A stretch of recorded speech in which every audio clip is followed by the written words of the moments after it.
Magandang araw mga kadiskarte. Ngayong araw nga ay repairman naman tayo. Marami nga nagdala sa akin ng ipaparepair na speaker at electric fan. Hindi nga pala ako expert sa mga ganitong bagay. Pero dahil makutingting tayo at mahilig mag-eksperimento, hindi natin yan tatanggihan. Una ko nga palang gagawin dito ay mag-troubleshoot muna. Kailangan ko kasing malaman kung anong sira ang dapat kong gawin. At syempre, para ma-order ko na rin online, una ko nga check up dito ay itong speaker na maliit at ang findings ko nga dito ay sira ang kanyang board. Sunod ko na ang tinignan itong malaking speaker at ang sabi nga ng may-ari dito ay hindi lang daw siya nagcha-charge. Pagkabukas ko nga dito ay totally deads na yung battery. Kaya ang ginamit ko muna ay yung pangmalakasan kong battery. Lobat nga lang talaga ito at charging system ang problema. At ang nakakabilib nga lang talaga ay yung ginawa ng unang nag-repair dito. Imbis kasi napalitan yung charging port ay narekta niya lang yung charging cable dito sa battery. Kaya ang ending, ayun, may buntot yung speaker.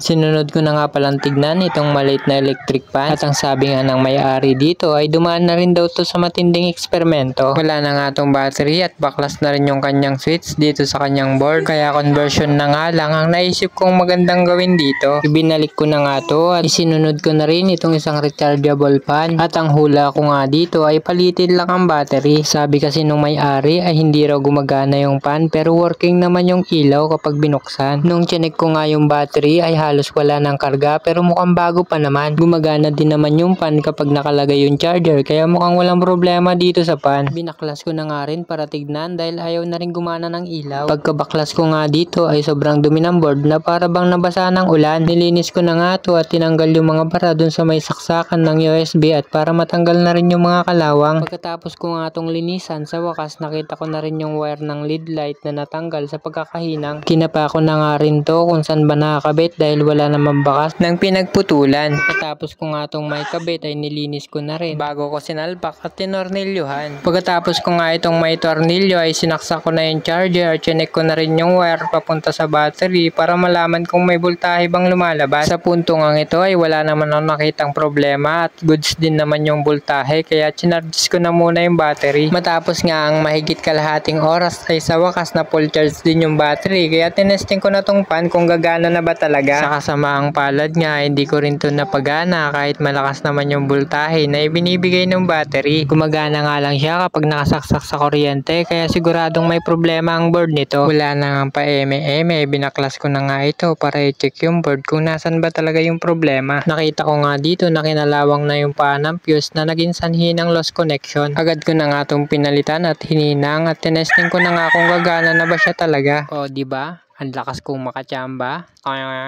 O mga kadiskarte, sumakses na naman tayo. Maraming salamat sa panonood nyo. Sana may natutunan kayo kahit papano. Hanggang sa muli. Ingat!